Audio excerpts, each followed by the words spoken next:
గోదావరి తీరాన ఉన్న రాజానగరం అనే పల్లెటూరులో వీరన్న, శంకరం అనే ఇద్దరు అన్నదమ్ములు ఉండేవారు. వీరన్న ఎంతో బాధ్యత గల రైతు. తమ్ముడంటే ప్రాణం. రామలక్ష్మణ లాంటి ఆ అన్నదమ్ముల మధ్య ఎలాంటి తగాదాలు లేవు. ఒకరికొకరు ప్రాణప్రదంగా ఉండేవారు. వాళ్ల భార్యలు పెళ్లైన కొత్తలో ఎంతో కలిసిమెలిసి ఉండేవారు. ఇల్లు ఎప్పుడూ నవ్వులతో కళకళలాడేది. కాని రాను రాను చిన్న చిన్న ఇంటి పనుల విషయంలో అంట్లు తోమడం, ఊడవడంలో ఆ తోడికోడళ్ల మధ్య పట్టింపులు వచ్చి పెద్ద గొడవగా మారింది. ఆ ఆడవాళ్ల పంతాల వల్లే అన్నదమ్ములు కూడా విడిపోవాల్సి వచ్చింది. ఇంట్లో మధ్యన ఒక సన్నపు గీత గీసుకుని ఎవరి పొయ్యి వారిదే అన్నట్టు ఆ తోడికోడళ్లు బ్రతుకుతున్నారు. ఒకరోజు ఆరుబయట వరండాలో ఆ సున్నపు గీతకు చెరో పక్కన ఎవరి అరుగు మీద వాళ్లు కూర్చుని అన్నదమ్ములిద్దరూ ఒకరికొకరు చూసుకుంటూ దిగులుగా మాట్లాడుకుంటున్నారు.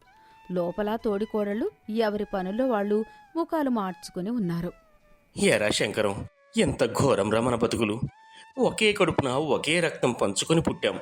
ఆ దేవుడు మనల్ని రామలక్ష్మణుల్లా కలిపి పుట్టిస్తే ఈ ఆడవాళ్ల పంతాల వల్ల మనం సొంత ఇంట్లోనే పరాయి వాళ్ళమయ్యాంరా. నీతో కలిసి కూర్చొని భోజనం చేసి ఎన్ని నెలలు అయిపోయిందో. అవునన్నయ్య, నాకు కూడా ఏమీ పాలుపోవడం లేదు. వదిన, నా భార్య ఎప్పుడు కలిసిపోతారా, మనం ఎప్పుడు పాత రోజులలాగా కలుస్తామా అని రోజు దేవుడికి మొక్కుకుంటున్నాను. ఇంట్లో అడుగు పెడితే చాలు ఈ గీత చూస్తుంటేనే నాకు ప్రాణం పోతున్నట్టు ఉంది. చిన్నప్పుడు నువ్వు ముద్దలు కలిపి పెడితే నేను తినేవాడిని. ఇప్పుడు ఒకే కప్పు కింద ఉంటూ కూడా పరాయి వాళ్ళం అయిపోయామన్నయ్యా. ఏం చేస్తాంరా, వాళ్ళిద్దరికీ ఒకరంటే ఒకరికి పౌరుషాలు, ఎవరూ తగ్గరు. నేను పార్వతిని గట్టిగా మందలిస్తే నాకు అన్యాయం జరుగుతుంటే మీరు చూస్తూ ఊరుకుంటారా? నన్ను పుట్టింటికి పంపించేయండి అని శోకాలు పెడుతుంది. నా పరిస్థితి అంతే అన్నయ్య. రుక్మిణికి నేను ఏమీ చెప్పలేకపోతున్నాను. మనం మగాళ్ళం, బయటికి వెళ్ళి కష్టపడగలం, కానీ ఇంట్లో ఆడవాళ్లు పట్టుబట్టి కూర్చుంటే దేవుడు కూడా దిగిరాడు. ఇలా అన్నదమ్ములు బాధపడుతుండగా ఆకాశం నల్లబడి ఈదురు గాలులతో వర్షం మొదలవుతుంది. ఆ గాలికి పొలంలో గట్లు తెగిపోయే ప్రమాదం ఉందని ఇద్దరికీ అర్థమవుతుంది. ఒరే శంకరం, వాన దంచి కొడుతుంది. పొలంలో నీళ్లు నిండిపోయి గట్లు తెగిపోయేలా ఉన్నాయి. మనం వెంటనే వెళ్ళి ఆ గట్టులు కట్టి వద్దాంరా. పదా అన్నయ్య అనుకుని ఇద్దరు నెత్తిమీద గోనె సంచులు కప్పుకుని పారలు పట్టుకుని ఆ కుండపోత వర్షంలోనే పొలానికి వెళ్లారు. అన్నదమ్ములు పొలానికి వెళ్లిన కాసేపటికి ఆ వర్షంలో పూర్తిగా తడిసిపోతూ పైన ఒక తాటాకు గొడుగు పట్టుకుని చేతిలో ఒక పెద్ద సంచి పట్టుకుని వాళ్ల మేనత్త శేషమ్మ వాళ్ళ ఇంటికి వచ్చింది. శేషమ్మ చాలా అనుభవజ్ఞురాలు, ఎంతో తెలివైంది. హేమే పార్వతీ, ఓ రుక్మిణి, వాన దంచి కొడుతోందిటే, చలికి ప్రాణాలు పోతున్నాయి, తలుపులు తీయండే త్వరగా. పార్వతీ, రుక్మిణి ఇద్దరూ మేనత్తను చూసి ఆశ్చర్యపోతారు. పెద్దమ్మ, బాగున్నారా? ఈ వర్షంలో ఇంత దూరం ఎలా వచ్చారు? రండి, లోపలికి రండి. పూర్తిగా తడిసిపోయారు. ముందు ఆ తడిబట్టలు మార్చుకోండి. రుక్మిణి తలుపు దగ్గర నిలబడి, అవునత్తయ్య, వాన చాలా గట్టిగా పడుతుంది. ముందు వేడి నీళ్ళిస్తాను, కాళ్ళు కడుక్కోండి. శేషమ్మ గడప దాటి లోపలికి వస్తుంది. లోపలికి రాగానే హాలు మధ్యలో ఉన్న తెల్లటి సున్నపు గీత ఆమె కంట పడుతుంది. ఆమెకు విషయం అర్థమైపోయింది. ఏమిటిది? ఇంటి మధ్య ఈ సున్నపు గీత ఎందుకు గీశారు? మీరు ఇంట్లో కబడ్డీ ఆడుతున్నారా ఏంటి? మధ్యలో ఈ గీతేంటి? ఆ మాటలకు ఇద్దరి ముఖాలు చూసుకుని తలదించుకుంటారు. అది కాదత్తమ్మా, ఇంటి పనుల విషయంలో మా ఇద్దరికి కొద్దిగా మనస్పర్ధలొచ్చాయి. అక్క నన్ను ప్రతిదానికి దప్పి పొడుస్తుంది. అందుకే ఇక కలిసి ఉండలేక గీత గీసుకుని విడిపోయాం. ఎవరి వంట వారిదే, ఎవరి పనులు వారివే. అబ్బో, పెద్ద మహారాణులు మీ ఇద్దరు. అన్నదమ్ములిద్దరూ ఒకరికొకరు ప్రాణమిచ్చుకుంటూ రామలక్ష్మణుల్లా ఉంటే మీ ఇద్దరు తోడికోడళ్ళు ఇలా బద్ధశత్రువుల్లా తయారయ్యారా? మీ పంతాల పట్ల, మీ పనికి మారిన ఈ గోల వల్ల అన్నదమ్ములు కూడా విడదీశారా? అది అత్తమ్మ, మీరు మధ్యలో కలగజేసుకోకండి. మా పంతాలు మావి. సరే, నేను కలగజేసుకోను. కానీ ఈరోజు నేనొచ్చాను కదా, ఈ గీత ఎలాగైనా చెరిగిపోవాల్సిందే. ఆ బ్రహ్మదేవుడు దిగి వచ్చినా ఈ గీత ఉంచను. శేషమ్మ తన చేతిలో ఉన్న సంచిని నేల మీద పెట్టి అందులో నుంచి పులస చేపను తీసింది. సరే, మీ గొడవలు పక్కన పెట్టండి. నేను దారిలో వస్తూ వస్తూ గోదావరి గట్టున చేపల వాడితో గట్టిగా బేరమాడి గట్టిగా బేరమాడి మరి ఒక పెద్ద పులస చేప తెచ్చానుటే. ఈ వాన చలికి వేడివేడిగా పులస కూర వండుకొని మీరంతా తింటారని ప్రత్యేకంగా తెచ్చాను. పులస చేపను చూడగానే పార్వతి, రుక్మిణి ఇద్దరి కళ్ళు మెరిశాయి. ఆ రోజుల్లో గోదావరి జిల్లాలో వానాకాలంలో దొరికే పులస కూర అంటే ప్రాణం. ఆ కూర ముందు మాంసం కూడా పనికిరాదు. ఇద్దరికీ ఆ చేప వండుకుని తినాలని నూరూరిపోతుంది. శేషమ్మకు ఆడవాళ్ల పౌరుషాలను, బలహీనతలను ఎలా తట్టిలేపాలో బాగా తెలుసు. ఆ పులస చేపను అడ్డం పెట్టుకుని ఆమె ఒక ఆలోచన చేసింది. శేషమ్మ చేపను తీసుకుని వెళ్ళి పార్వతి చేతిలో పెట్టింది. పార్వతి, నువ్వు పెద్ద కోడలివి. ఈ చేప తీసుకుని నువ్వే స్వయంగా కూర వండు. కాని గుర్తుపెట్టుకో, పులస కూర అద్భుతంగా రుచిగా రావాలంటే ఖచ్చితంగా మన ఇంట్లో ఉన్న ఆ పాత మట్టి కుండలోనే వండాలి. అప్పుడే దాని రుచి. పెద్దమ్మ, చేప నా దగ్గరే ఉంది కానీ ఆ పాత మట్టి కుండ నా దగ్గర లేదు. ఆ కుండ మా మరిది వైపు ఉంది. రుక్మిణి దాన్ని వాడుకుంటోంది. ఇప్పుడు అది దాన్ని నాకివ్వదు. నేను దాన్ని అడగలేను. అది నీ ఇష్టం. ఎలా అడుగుతావో, ఏం చేస్తావో నాకు అనవసరం. నాకు ఆ కుండలోనే కూర కావాలి. లేకపోతే నేనిప్పుడే ఈ వానలో మా ఊరికి తిరిగి వెళ్ళిపోతాను. చేప నువ్వే వండుకో. శేషమ్మ వెంటనే వెనక్కి తిరిగి సున్నపు గీత అవతల ఉన్న రుక్మిణి దగ్గరికి వెళ్ళింది. ఏమే రుక్మిణి, నీ దగ్గర ఆ పాత మట్టి కుండ ఉంది కదా, పులస కూర అద్భుతంగా వండొచ్చు కదా నువ్వు. కుండ నా దగ్గరే ఉంది పెద్దమ్మగారు. కాని పులస చేప నా తోడికోడలు పార్వతి దగ్గర ఉంది కదా. నేను నా మట్టి కుండ ఆమెకివ్వను. ఆ చేపను నాకివ్వమను. నేను వెళ్ళి అడగను. నా పౌరుషం నాకుంది. శేషమ్మ మండిపడుతూ ఇద్దరికి వినిపించేలా పెద్ద గొంతుతో, ఓహో, మీ పౌరుషాలు మీ కడుపు నింపుతాయా? సరే, మీ పౌరుషాలే మీకు ముఖ్యం. కుండ ఉన్నదాని దగ్గర చేప లేదు, చేప ఉన్నదాని దగ్గర కుండ లేదు. ఎదురు ఈ సున్నపు గీత పక్కన కూర్చొని అలా చూసుకుంటూ ఏడవండి. నా మేనల్లుళ్ళు పాపం పగలు రాత్రి కష్టపడి పస్తులుంటున్నారు. మీరు వాళ్ళ పొట్ట కొడుతున్నారు. నేను ఆ చలితో చచ్చినా పర్వాలేదు. మీ పాడు పంతాలు ఉన్న ఈ ఇంట్లో నేను ఒక్క క్షణం కూడా ఉండను. నేను పోతున్నాను అని చెప్పి శేషమ్మ తన సంచి తీసుకుని ఆ భయంకరమైన వర్షంలో బయటకు వెళ్లడానికి సిద్ధం అవడం చూసిన పార్వతి, రుక్మిణి ఇద్దరికీ ఒక్కసారిగా మనసు కరిగిపోయింది. కళ్ల ముందు ఒక పెద్దావిడ, తమ పెద్దమ్మ వానలో తడిసి వెళ్ళిపోతుంటే తమ పంతం ఎంత పనికి మాలిందో వాళ్ళకు అర్థమైంది.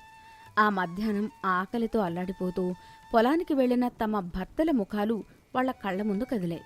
తమ పంతాల వల్ల భర్తలను, పెద్దమ్మను ఎంత బాధ పెడుతున్నామో వాళ్లకు స్పష్టంగా అర్థమైంది. పార్వతి చేతిలో చేపతో మెల్లిగా సున్నపు గీత దగ్గరకొచ్చింది. అటువైపు రుక్మిణి తన చేతిలో మట్టికుండ తీసుకుని గీత దగ్గరకొచ్చింది. ఇద్దరూ ఒకరిని ఒకరు కన్నీళ్లతో చూసుకున్నారు. చెల్లి రుక్మిణి, నన్ను క్షమించు. మన పిచ్చి పౌరుషాల వల్ల, పట్టింపుల వల్ల మన భర్తలను కూడా పస్తులుంచాం. పెద్దమ్మగారు ఆకలితో వానలో వెళ్ళిపోతున్నారు. నా దగ్గర చేప ఉంది, నీ దగ్గర కుండ ఉంది. మనిద్దరం కలిస్తేనే ఈ ఇల్లు. మనం కలిస్తేనే వాళ్ళ కడుపు నిండుతుంది. ఇక ఈ గీత వద్దు చెల్లి, మనం విడిపోవద్దు. పార్వతి మాటలు వినగానే రుక్మిణి గుండె బరువెక్కింది. అక్క, నేనే తప్పు చేశాను. నా అహంకారంతో చిన్న చిన్న పనుల కోసం నిన్ను దూరం చేసుకున్నాను. అన్నదమ్ములిద్దరూ మన వల్ల మాటలు కూడా కలపలేకపోతున్నారు. మనమిద్దరం కలిసిమెలిసి ఉంటేనే ఎంత సంతోషంగా ఉంటుందో ఇప్పుడు నాకు తెలిసొచ్చిందక్క. మనం విడిపోతే ఈ ఇల్లు శ్మశానంలాగే ఉంది. రా అక్క, ఇద్దరం కలిసి పెద్దమ్మగారికి, మనవాళ్లకు ఇష్టమైన పులుసుకూర వండుదాం. గుమ్మం దగ్గర నిలబడి ఇదంతా చూస్తున్న శేషమ్మ తన ప్లాన్ సక్సెస్ అయింది అనుకుని పక్కపక్క నవ్వుకుంటుంది. అమ్మయ్యా, నా పులస చేప మంత్రం భలే పనిచేసిందే. ఇంకా వానలో తడిసే పనేముంది. మీరిద్దరూ ఆ కుండలో కూర వండండి, నేను కూర్చొని తింటాను. ఇద్దరు తోడికోడళ్ళు కలిసి కట్టెల పొయ్యి మీద ఆ పాత మట్టి కుండలో పులస కూర వండుతుంటారు. పార్వతి మసాలా నూరుతుంటే రుక్మిణి పొయ్యి రాజేసింది. ఇద్దరూ పాత విషయాలు మాట్లాడుకుంటూ నవ్వుకుంటూ వంట చేస్తుంటే ఇల్లంతా గుమగుమలు వస్తుంటాయి. బయట వర్షం చల్లబడుతుంది. వాళ్ల మనస్సుల్లో ఇన్నాళ్లు ఉన్న కోపం, ఇగో కూడా పూర్తిగా చల్లబడింది. సరిగ్గా అప్పుడే గట్లు కట్టి తడిసిపోయి చలికి వణుకుతూ అన్నదమ్ములిద్దరూ ఇంట్లోకి వస్తారు. ఇంట్లోకి అడుగు పెట్టగానే కింద ఉన్న సున్నపు గీత తుడిచేసి ఉండడం, ఒకే పొయ్యి మీద వంట జరగడం, ఇద్దరు భార్యలు కలిసి నవ్వుకుంటూ వంట చేయడం చూసి అన్నదమ్ములిద్దరూ ఆశ్చర్యపోయి నోరెళ్లబెడతారు. ఎరా శంకరం, నా కళ్ళను నేనే నమ్మలేకపోతున్నాను. కల ఏమైనా కంటున్నానా? ఆ గీత మాయమైపోయింది. మన ఇల్లు మళ్ళీ ఎప్పట్లాగా కళకళలాడుతోందిరా. అరెరే, ఎంత ఆనందంగా ఉందోరా. అవునన్నయ్య, ఈ వానదేవుడు మన కష్టాలు విన్నట్లున్నాడు. ఈ వర్షం మన కుటుంబంలోని పంతాలను కడిగేసింది. తోడికోడళ్ళిద్దరూ ఇలా కలిసిమెలిసి ఉంటే ఈ ఇల్లు ఎంత సంతోషంగా ఉందో చూడు. వీళ్ళిద్దరూ నవ్వుకుంటూ ఉంటే ఈ ఇల్లే ఒక భూలోక స్వర్గం రా. వంటగదిలో నుంచి పార్వతీ రుక్మిణి భర్తల్ని చూసి నవ్వుకుంటూ బయటకొస్తారు. వెనకాలే శేషమ్మ కూడా వస్తుంది. నిజమేరా, ఈ పులసకూర వాసనే కాదురా, మన కుటుంబం మళ్ళీ ఒక్కటైన ఆనందం కూడా నన్ను మైమర్పిస్తోంది. అత్తయ్య, మీరు వచ్చారా? మా ఇంటికి వెలుగు తెచ్చారు. అవునండి, మేమిద్దరం కలిసి ఉంటే ఎంత సంతోషంగా ఉంటుందో మాకు ఈరోజే పూర్తిగా తెలిసొచ్చింది. మా పంతాల వల్ల మిమ్మల్ని ఎంతో బాధ పెట్టాం. ఇక మా మధ్య ఎలాంటి పట్టింపులు ఉండవు. ఈ ఇల్లు ఎప్పుడూ ఒకటే. అమ్మయ్యా, నా పులుసు చేప భలేగా పనిచేసింది. అది నా మహిమ. రండిరా నాయన్లారా, వెళ్ళి తడిబట్టలు మార్చుకుని రండి. ఇన్నాళ్లకు మీ పెళ్లాల చేతి పులుసుకూర, ఇద్దరూ కలిసి వండిన ప్రేమను కడుపు నిండా కలిసి తిందురుగానే.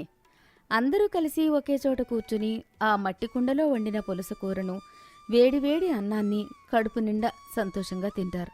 ఆ పాత పెంకుటిల్లు నవ్వులతో ఆప్యాయతలతో నిండిపోతుంది.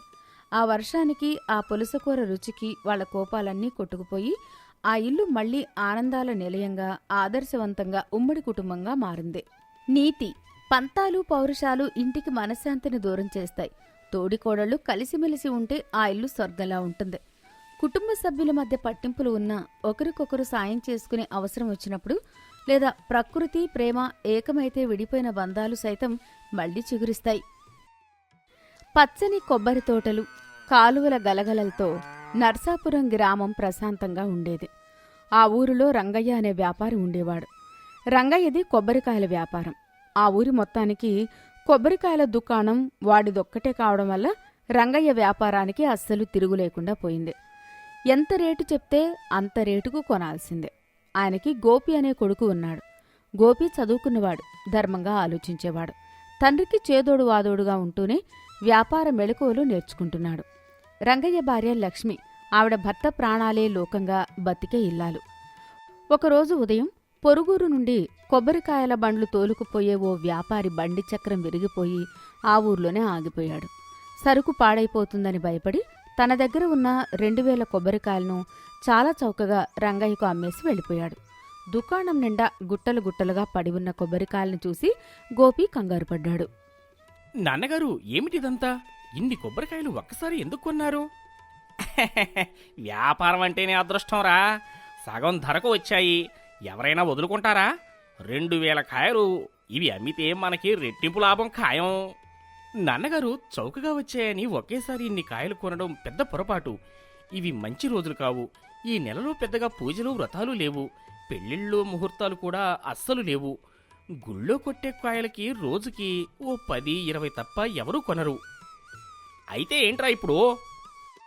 అది అమ్మకంలో ఆలస్యమైతే ఈ ఎండలకి లోపల నీరు ఇంకిపోయి నిల్వ ఉండటం వల్ల కాయలన్నీ కుళ్ళిపోయే ప్రమాదం ఉంది.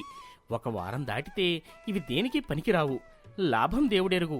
మనం పెట్టిన పెట్టుబడి కూడా పోయి ఘోరమైన నష్టాల్లో కూరుకుపోతామేమో అని నా భయం నాన్నగారు.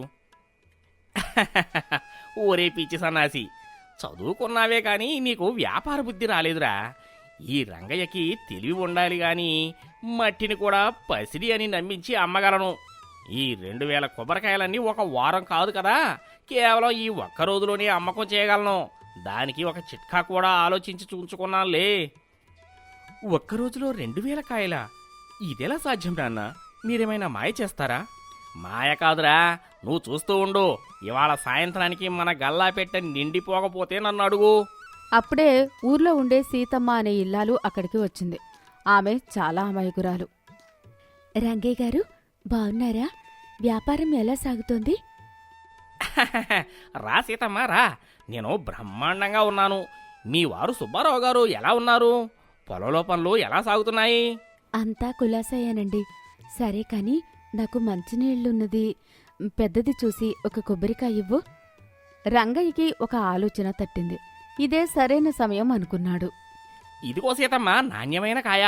ఇంతకీ ఉదయాన్నే ఒక్క కొబ్బరికాయ దేనికమ్మా తీసుకువెళ్తున్నావు? గుడికా? గుడికి కాదన్నా, నిన్న సాయంత్రం పక్క ఊరు నుంచి మా బావగారి కుటుంబం చుట్టాలు వచ్చారు. వాళ్ళకి భోజనంలోకి పాయసం చేద్దామని. పాయసంలో కొబ్బరి కూర వేస్తే భలే రుచిగా ఉంటుంది కదా, అందుకే తీసుకెళ్తున్నాను. రంగయ్య ఒక్కసారిగా ముఖం మార్చాడు. కళ్ళు పెద్దవి చేసి ఎంతో భయపడుతున్నట్లుగా నటించడం మొదలుపెట్టాడు. ఏంటి సీతమ్మ, పాయసం కోసమా? అయ్యో రామరామ, ఎంత ఘోరం! నీకు అసలు విషయం ఏంటో తెలీదా? ఏ విషయం రంగన్నా, ఎందుకలా కంగారు పడుతున్నావు? ఏం చెప్పమంటావు తల్లి, నీకు తెలియకపోవడం చాలా విడ్డూరంగా ఉంది. ఊరంతా గుసగుసలాడుకుంటున్నారు. పోనీలే, నీ మొగుడు సుబ్బారావు కూడా నాకు చాలా కాలంగా తెలుసు. చాలా మంచివాడు, అందుకే చెప్తున్నాను. అసలు దిష్టి కొబ్బరికాయల పూజ విషయం నీకు తెలుసా? దిష్టి కొబ్బరికాయల పూజ? అదేంటి రంగన్నా? అయ్యో, జరగబోయేదేదో చాలా పెద్ద ప్రమాదం సీతమ్మ. మొన్న రాత్రి మన పక్క ఊరి నుంచి ఒక గొప్ప జ్యోతిష్కుడు ఇటుగా వచ్చారు. ఆయన గవ్వలు వేసి లెక్క కట్టి ఒక భయంకరమైన నిజం చెప్పారు. ఈ వారం రోజులు గ్రహాల గమనం అస్సలు బాగోలేదట. ఊళ్ళో ఉన్న ప్రతి కుటుంబ యజమానికి ప్రాణగండం పొంచి ఉందట. అమ్మో, ప్రాణగండమా? మా ఆయనక? అవునమ్మా, కానీ ఆయన దానికి ఒక పరిహారం కూడా చెప్పారు. ప్రతి ఇల్లాలు తన మాంగళ్యం బలంగా ఉండాలన్నా, తన ఇంటి యజమానికి ప్రమాదం రాకుండా ఉండాలన్నా 3 కొబ్బరికాయలతో తన భర్తకు నిలువెల్లా దిష్టి తీసి ఇంటి ముందున్న గడపకేసి బలంగా కొట్టాలట. ఒక్క కాయ తక్కువైనా ఫలితం ఉండదట. అలా చేయకపోతే ఇంటి యజమానికి ఖచ్చితంగా ప్రమాదం ముంచుకొస్తుందని ఆ సిద్ధాంతికారు ఘంటాపదంగా చెప్పారు. మా ఆయనకేమైనా అయితే నేను బతకలేనన్నా. అయ్యో, ఏడవకు తల్లి, ఇంకా సమయం మించిపోలేదు. గ్రహదోష పరిహారార్థం ఈరోజే ఈ క్షణమే ఈ పూజ చేయి. నీ కుటుంబానికి మంచిది. నీ భర్త ప్రాణాలు దక్కుతాయి. నువ్వు పుణ్యాత్ముడివి రంగన్నా. ఈ విషయం నాకు చెప్పి నా మొగుడి ప్రాణాలు కాపాడావు. పాయసం రేపు కూడా వండుకోవచ్చు. నా భర్త ప్రాణాలే నాకు ముఖ్యం. నాకు వెంటనే ఒక 3 కొబ్బరికాయలు తీసివ్వు. ఇదిగో సీతమ్మ, అలాగే ఈ విషయం నీకు తెలిసిన వాళ్ళందరికీ చెప్పు. ఎవరికి ఎలాంటి ప్రాణహాని రాకుండా చూడు. మనం బాగుంటేనే మన ఊరు బాగుంటుంది కదా. తప్పకుండా చేస్తాను. ఇది నా బాధ్యత అంటూ భయంతో 3 కొబ్బరికాయలకు డబ్బులు చెల్లించి పరుగు పరుగున ఇంటికి వెళ్ళిపోయింది. సీతమ్మ వెళ్ళగానే వెనకాల అదంతా వింటున్న గోపి అవాక్కయ్యాడు. నాన్నగారు, ఏంటిదంతా? ఈ పూజ గురించి పొరుగురు జ్యోతిష్కుడు ఎప్పుడు చెప్పాడు నాన్న? అదేరా చిట్కా అంటే, ఏ సిద్ధాంతి లేడు, ఏ పూజ లేదు. ఇదంతా నా బుర్రలో పుట్టిన కట్టు కథ. మనుషులు మూఢనమ్మకాలకు బానిసలురా గోపి. భక్తితో కొంటారో లేదో కానీ భయపెడితే మాత్రం ఖచ్చితంగా కొంటారు. నేను వేసిన ఈ ఎత్తుతో మన ఊళ్ళో ఉన్న ఆడవాళ్లంతా చిత్తు కావాల్సిందే. నువ్వు చూస్తూ ఉండు. ఆ సీతమ్మ వెళ్ళి తన పక్కింటి వాళ్ళకి చెప్తుంది. వాళ్ళు వాళ్ళ చుట్టాలకు చెప్తారు. ఈ పాటికి ఈ వార్త ఊరంతా దావానంలా పాకిపోయి ఉంటుంది. ఇక చూడు మన కొబ్బరికాయల అమ్మకాల జోరు. నాన్నగారు, లాభం కోసం మనుషుల మనోభావాలతో వాళ్ళ భయాలతో ఆడుకోవడం మహాపాపం. లేనిపోని భయాలు సృష్టించి వ్యాపారం చేయడం ధర్మమా? మూఢనమ్మకాలను ప్రోత్సహించడం తప్పు కదా నాన్న? నోరు ముయ్యరా. ధర్మం న్యాయం అంటూ కూర్చుంటే ఇన్ని కొబ్బరికాయలు కుళ్ళిపోయి నేను నష్టపోవాలా? అందరికీ ఇది మూఢనమ్మకమైతే కావచ్చు, కానీ నాకు మాత్రం ఇది నా వ్యాపార రహస్యం. నువ్వు అనవసరమైన నీతులు ఆపి వెళ్ళి కాయలు లెక్కబెట్టుకో అంటూ సమర్థించుకున్నాడు. రంగయ్య వేసిన ఎత్తుగడ పర్ఫెక్టుగా పనిచేసింది. సీతమ్మ ఇంటికి వెళ్లి పరుగు పరుగున తన భర్తకు 3 కాయలతో దిష్టి తీసి గడపకేసి కొట్టింది. అది చూసి పక్కింటి కాంతమ్మ అడిగింది. సీతమ్మ ఆమెకు ఈ ప్రాణగండం కథ చెప్పింది. కాంతమ్మ భయంతో పరిగెత్తి పుల్లమ్మకి చెప్పింది. మనం ఇక్కడ కూర్చున్నాం, మొగుళ్ళ ప్రాణాలు గాల్లో ఉన్నాయి. ఆ కొబ్బరికాయలు కూడా రంగయ్య దుకాణంలో అయిపోతున్నాయట. త్వరగా వెళ్ళండి అని ఒకరికొకరు చెప్పుకున్నారు. గంట తిరిగేసరికి ఊర్లో ఉన్న ఆడవాళ్లందరూ గుంపులు గుంపులుగా రంగయ్య దుకాణం మీద పడ్డారు. రంగన్న, నాకు 3 కాయలివ్వు. ఓ రంగన్న, మా ఆయనకు మా కొడుక్కి కలిపి నాకు 6 కాయలివ్వు. ఇలా దుకాణం ముందు పెద్ద క్యూ నిలబడింది. రంగయ్య లోపల పండుగ చేసుకుంటున్నాడు. అరే కంగారు పడకండమ్మా, అందరికీ కాయలు ఉన్నాయి. గ్రహదోషం చాలా పవర్ఫుల్ గట. భక్తిగా చేయండి పూజ. అని వాళ్ళ భయాన్ని ఇంకాస్త పెంచుతూ ఒక్కో కాయను రెట్టింపు ధరకు అమ్ముతున్నాడు. గోపి ఇదంతా చూసి మనుషులు భయపడితే ఎంత గుడ్డిగా ప్రవర్తిస్తారో చూసి ఆశ్చర్యపోయాడు. దేవుడా, నాన్నగారి అత్యాశ ఎక్కడికి దారితీస్తుందో అని మనసులోనే బాధపడ్డాడు. సాయంత్రం 5 గంటలయ్యేసరికి 2000 కొబ్బరికాయలు ఒక్కటి కూడా మిగలకుండా అమ్ముడైపోయాయి. దుకాణం పూర్తిగా ఖాళీ అయిపోయింది. రంగయ్య గల్లాపెట్టా చూసుకున్నాడు. అందులో ఏకంగా 2000 రూపాయలు లాభం. చూసావారా గోపి, ఇది నా బుర్ర. ఈ 2000 రూపాయలు చూస్తుంటే నా జన్మ ధన్యమైపోతున్నట్టుంది. పదా అని తండ్రి కొడుకులు దుకాణం మూసేసి ఇంటికి బయలుదేరారు. రాత్రి 7 గంటలకు రంగయ్య భార్య లక్ష్మి చాలా కంగారుగా భయంతో వరండాలో అటు ఇటు పచార్లు చేస్తోంది. అంతలో రంగయ్య, గోపి సంతోషంగా ఇంటికి వచ్చారు. రంగయ్య చేతిలో డబ్బుల సంచి బరువుగా ఉంది. రంగయ్యను చూడగానే లక్ష్మి, ఏమండి వచ్చారా? ఎంతసేపండి? నా ప్రాణం పోయినంత పనైంది. అయినా మీ చేతులు ఖాళీగా ఉన్నాయేంటి? కొబ్బరికాయలు తెచ్చారా లేదా? వెంటనే మీకు దిష్టి పూజ చెయ్యాలి, సమయం మించిపోతోంది అంటూ వణికిపోతూ అడిగింది. ఓసినా పిచ్చి పెళ్ళావా, నీకు కూడా ఆ పూజ పిచ్చి అంటిందా? దుకాణంలో కాయలది అమ్ముడుపోయాయి, ఒక్క కాయ కూడా మిగలలేదు. కానీ ఆ పూజ పుకారు వల్ల మనకి ఎంత లాభం వచ్చిందో తెలుసా? ఇదిగో చూడు, లాభం 2000 రూపాయలు అని ఆ సంచిని గలగలలాడిస్తూ గర్వంగా చెప్పాడు.